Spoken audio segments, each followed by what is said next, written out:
Imagine you're just staring at your phone. Your stomach is like in absolute knots. Oh, yeah, an awful feeling. Right. And you are typing this furious all caps text to your ex about a missed school pickup. Your thumb is just hovering over the send button. You're ready to just let it all out. Exactly. But right before you can hit it, a little pop-up appears on your screen and it says, "This seems hostile.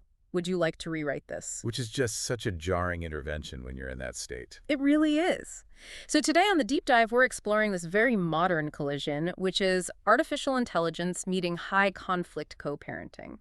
It's a truly remarkable intersection. We're essentially watching algorithms try to step into the middle of the most complex, volatile human relationships imaginable. Yeah, and we are pulling from a really fascinating stack of research for this today. We've got papers from mediation institutes, family science reviews, the works. A really robust data in there. Right. And our mission today is to figure out, can AI actually act as a digital peacemaker in family law, or is it just like putting this polite algorithmic band-aid over deep human fractures? That's the million-dollar question, isn't it? Totally. And look, even if you aren't navigating a separation or, you aren't co-parenting yourself, you really have to stick around for this. Oh, absolutely. The implications go way beyond just family law. Because what we were really talking about is how algorithms are being trained to referee raw human emotion. It's almost like you have this split screen. On one side, there's the sleek, frictionless promise of Silicon Valley tech. Right. The whole "we have an app to fix your life" mentality. Yeah. And on the other side, you have the messy, warm, incredibly complicated reality of an actual therapist's office. And that split screen is exactly where the science is sitting right now. Because the technological enthusiasm for these tools, it is moving at light speed. Faster than we can really study it, probably. Exactly. It's completely outpacing the rigorous clinical evidence. And the ways AI is being applied to family conflict, well, it gives us this really profound and, frankly, sometimes uncomfortable look at the future of human communication. Uncomfortable is definitely the word.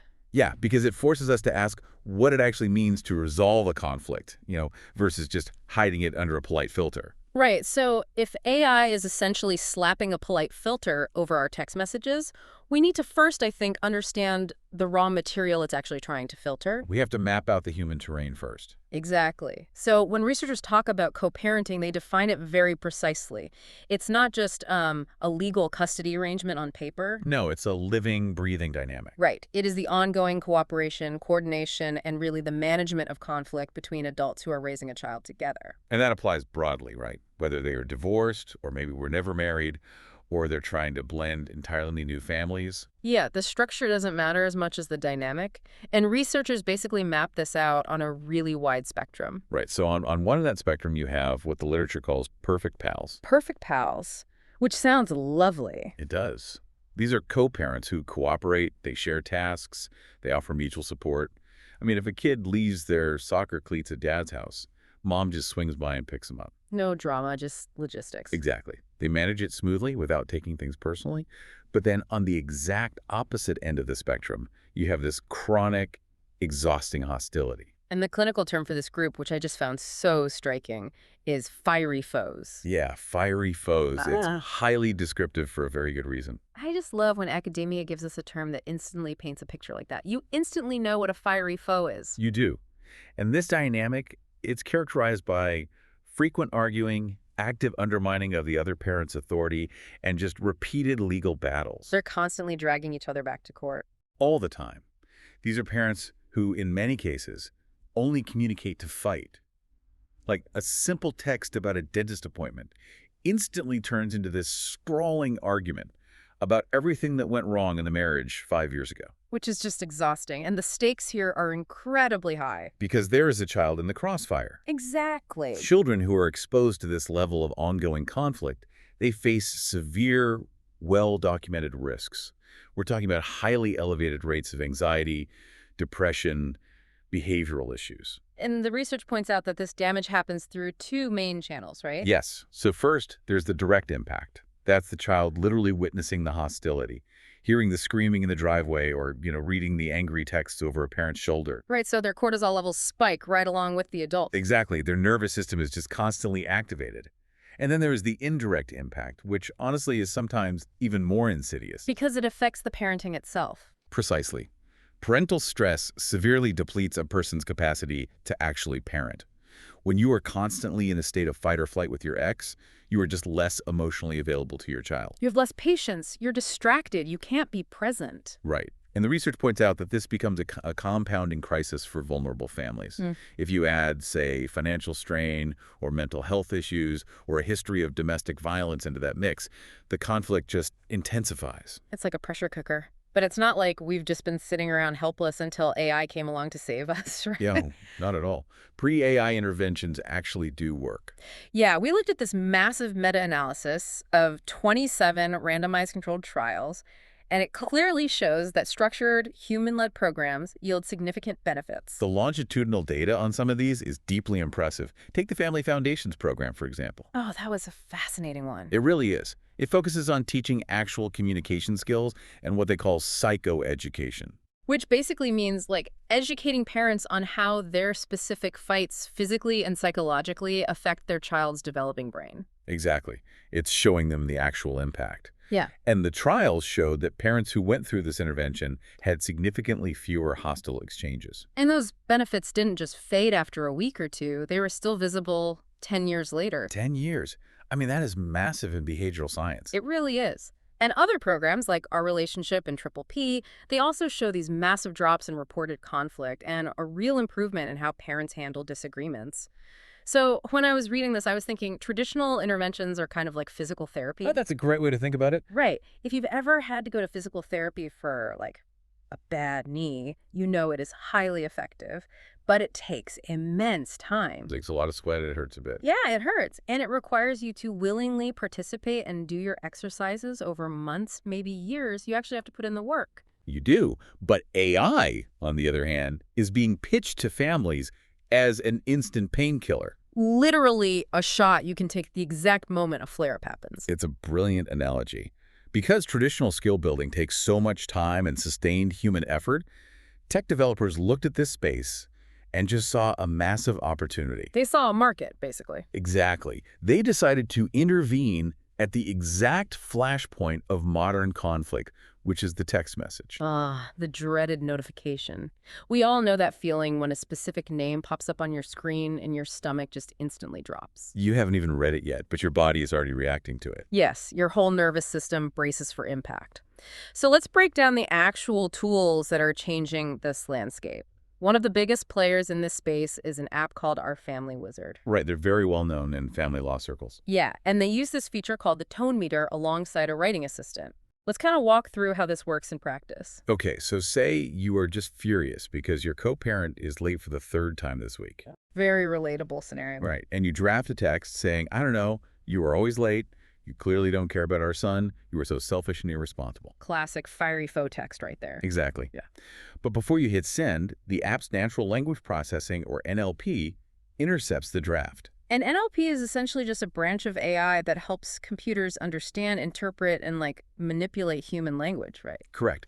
So the system scans the syntax of your message. It flags the blaming words like always and selfish. It detects the aggressive sentiment, and it physically stops you. It puts a pause on the whole interaction. Right. And it will then suggest a neutral, child-focused rewrite. So your incredibly angry text becomes something like, I noticed you were 15 minutes late today. Can we adjust the pickup schedule to prevent this? Wow.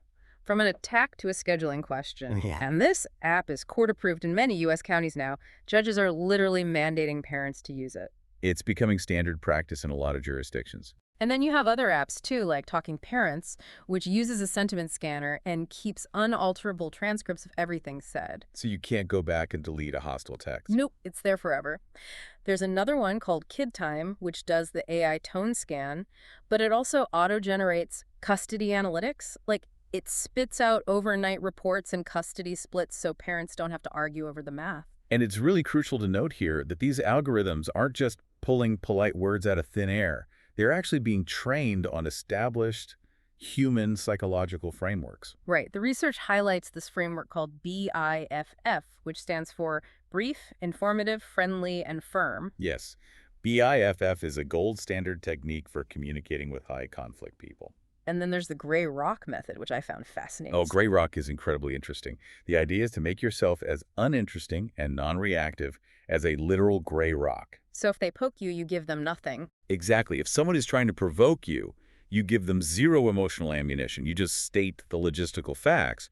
And the AI is essentially automating these psychological techniques. Doing the gray rocking for you. Right. And the tech goes beyond just texting, too. Yeah. There are systems like ODR.com, which is online dispute resolution, that use algorithms to analyze financial data and actually suggest fair custody splits and child support amounts. So instead of two parents fighting at a kitchen table over, like, who pays for braces, an algorithm just runs the numbers and suggests a split, which a human mediator then reviews. Precisely. In Australia, they're using systems with incredibly literal names like split up, family winner, and asset divider to help allocate resources. Family winner sounds almost dystopian. It does have a slight Hunger Games ring to it. But across the board, almost all of these apps use immutable, time-stamped record keeping. Meaning you can't edit it. Right. The goal is to depersonalize the dispute. Mm-hmm. If you end up back in court, you aren't relying on a messy he said, she said shouting match. You have a verified, objective log of who said what and exactly when they said it. Okay, wait, hold on. Because this is the part I am really struggling with. Let's hear it. If I am seething with rage, right, and my ex sends me something totally infuriating, but the app forces me to run my response through a filter so I sound like a chipper customer service rep, the conflict isn't actually gone, is it? It's still there beneath the surface. Right. We're just putting an algorithmic smile on my anger. Doesn't this just turn hurting parents into passive-aggressive robots? It's a very valid challenge. And the family science research actually anticipates exactly that concern. Oh, they do? Yes. You are absolutely right that the underlying emotional fracture isn't healed just by rewriting a text. But the AI is functioning as what the literature calls communication hygiene. Communication hygiene. I like that phrase. It's useful, right? Studies note that simply removing the insults from the screen drastically alters the interaction, primarily for the person receiving the message. Okay, so it's less about fixing the sender's anger and more about protecting the receiver. Yes, exactly. Think about the nervous system reaction you mentioned earlier. When you open a message and the first thing you see is an attack on your character, your brain's amygdala fires up. You go straight into fight mode. Your nervous system spikes. You immediately go into a defensive posture, and you spend your energy crafting a counterattack. Yeah, you're not even thinking about the kid's soccer schedule anymore at that point. You're just trying to win the argument. Exactly. But if the message you open has been scrubbed of the insults, if it just says, can we adjust the pickup schedule? Well, your nervous system doesn't spike. Because there's no threat. Right. You don't have to spend energy defensively analyzing their tone. You just answer the scheduling question. Parents actually report feeling significantly less anxiety opening these sanitized messages. It's really about achieving behavioral consistency, not necessarily emotional resolution. You don't have to like your ex to coordinate a soccer pickup, you know. You just need to communicate clearly. That makes a lot of sense, actually. It just lowers the temperature in the room. Exactly. But, and this is a huge but, if the whole premise of this tech is that treating everything as a mutual tone issue is a good thing, what happens when politeness is actually used as a weapon? Ah, yes. Because this brings us to the dark side of this technology, and it seems like a massive structural flaw. It is the single biggest limitation identified in the literature. Without a doubt, we're talking about the severe risk of misreading abuse. Yeah, let's look at the numbers here because they are jarring. The research from Australian post-separation cases reveals this staggering statistic. Up to 80% of those high-conflict cases involve family violence or coercive control. 80%. It's a huge majority. And coercive control is a very specific type of abuse. Yeah. It doesn't always look like physical violence, and it often doesn't use swear words or explicit threats at all. So how does it usually manifest? It uses polite, persistent, systemic manipulation to isolate, exhaust, and ultimately trap a victim. So an abuser might text something like, I'm just really concerned about your mental state today. You seem very unstable, and I don't think you should have the kids. Exactly. To a human reading that, especially a human who knows the context of the relationship, it is a chilling gaslighting threat. It's terrifying. But to a natural language processing algorithm, there are no swear words. The syntax is calm. So the AI scans it, finds no hostile vocabulary, and basically says, this looks fine, message approved. Oh, wow. And it gets worse, right? Because if an algorithm is designed to treat both parties as equally responsible for a conflict, it completely misses the power dynamic. Completely ignores them. So if a victim of that abuse finally snaps and sends a desperate, frantic text for help or, expresses entirely justified, capitalized anger at a boundary violation, The AI will flag the victim. that is just a terrifying concept. The AI pops up and tells the victim, your tone is too hostile. You need to soften this. It's awful. It is essentially automating the gaslighting. It's telling someone who is fighting for their basic safety that their tone is inappropriate. It removes their voice entirely. Yeah. And effectively, it hides the danger from the courts. Because the court only sees the app logs. Right. When the judge eventually reviews those immutable logs from the app, the abuser looks perfectly civilized, and the victim either looks unhinged or they've just been completely silenced into submission. Because the AI lacks moral judgment. It has no emotional intelligence whatsoever. It cannot read a room or understand the historical context of a marriage. It just looks for aggressive vocabulary patterns. Which is exactly why the developers are trying to course correct now. The research highlights some progress here, like a recently launched app called Best Interest. How does that one work? It filters inflammatory content too, but its key differentiator is that it allows for unilateral sign-up. Unilateral meaning a victim of abuse can use the app to shield themselves without needing to convince their abuser to agree to join the platform. Exactly. They can use it defensively. But honestly, even with these new features, the broad consensus in the family law literature is incredibly clear. AI must remain an assistive layer only. It cannot fly solo. It cannot replace a human. Human mediators are absolutely essential for empathy, for nuanced safety screening, and for building contextual trust. AI is a tool, not a judge. And beyond the physical and psychological safety risks, there are these massive structural hurdles keeping this tech from being the ultimate cure-all anyway. Oh, absolutely. Starting with a surprising lack of hard evidence. I mean, you would think, given how many counties mandate these apps, that we'd have mountains of proof they work long-term. You really would think so. Yeah. But the enthusiasm is entirely outpacing the clinical evidence right now. By a lot, it seems. Yeah.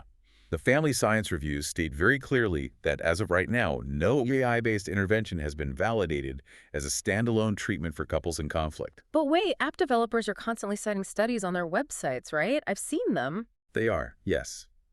But you have to look really closely at what those studies actually are. Many of them are what academia calls bibliometric reviews or perspective pieces. Which means what exactly? To translate that into plain English, Mm-hmm. a lot of the evidence app developers point to isn't actual testing. It's just researchers writing opinion pieces or analyzing past data trends or discussing legal theories. Oh, wow. Right. They're not running fresh, randomized controlled trials to see if the AI itself is what changed the parent's behavior long term. And it's incredibly difficult to measure success in family law anyway, right? Like, is success just fewer angry text messages stored on a server?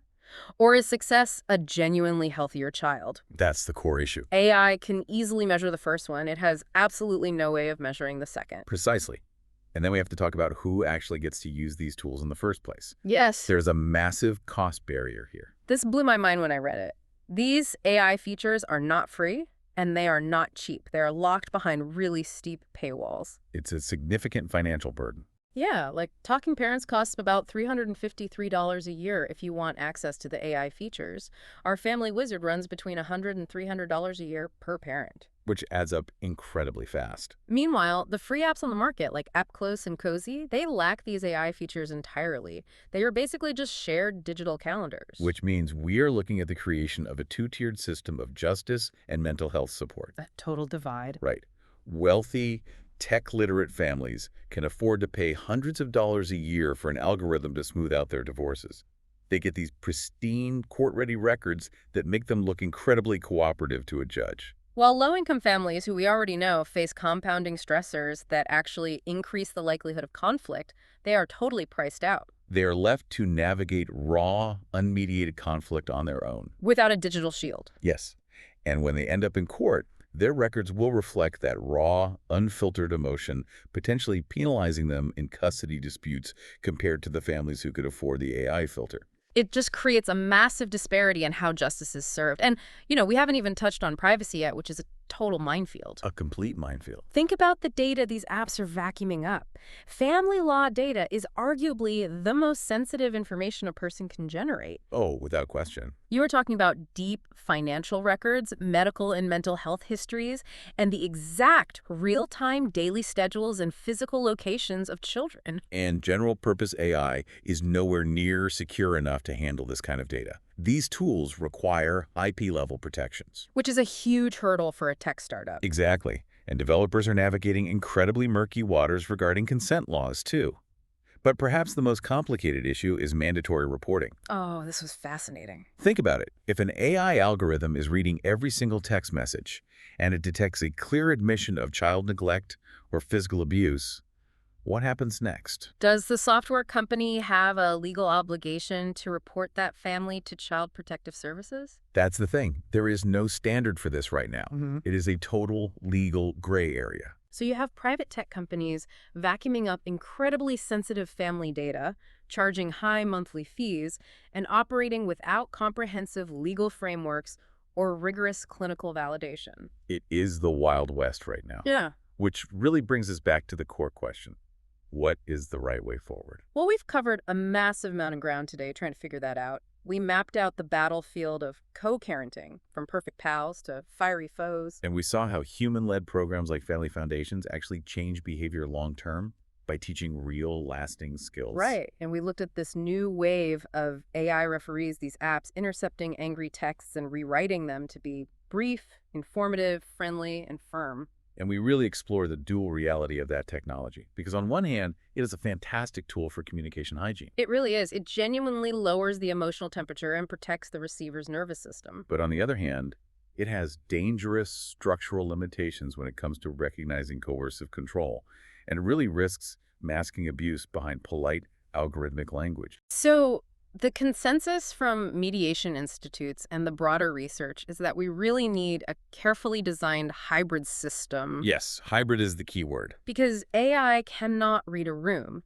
It cannot replace the ethical, nuanced judgment of a human mediator. And it should absolutely never be used as a substitute for human-led safety screening. And for any legal or mental health practitioners listening, the guidance from the literature is clear. You must continue teaching foundational communication skills. The AI shouldn't be a crutch. Exactly. Parents need to learn the principles of BIFF and Grey Rock for themselves, in their own minds. They cannot become completely reliant on an app to regulate their own behavior.